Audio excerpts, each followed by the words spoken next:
Hello! তো তুমগোর লগে আগে আমি ফার্স্ট পার্টটা শেয়ার করছিলাম। তো আজকে আমি ভাবলাম তো সেকেন্ড পার্টটাও তুমগোর লগে শেয়ার করি।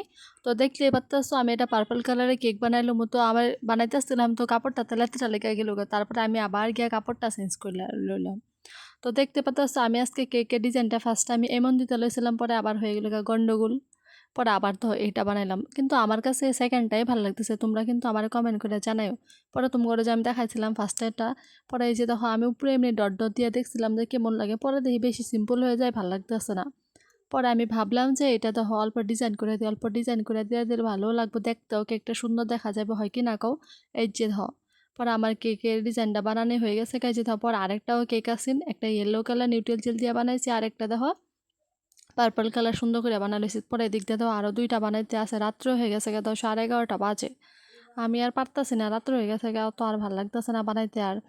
তো ঘুমাইতেও তো লাগবো। পরে আমি ভাবলাম যে বাকিগুলি সকালে বানাই, হয় কি না কও? পরে দেখো এতটুকু আজকে কেক কমপ্লিট করতে পারলাম। তো কেকটি ভাবলাম তোমার লগে আমি অল্প দেখাই, কারণ তোমরা তো ফার্স্ট পার্টটা তোমরা দেখছোই।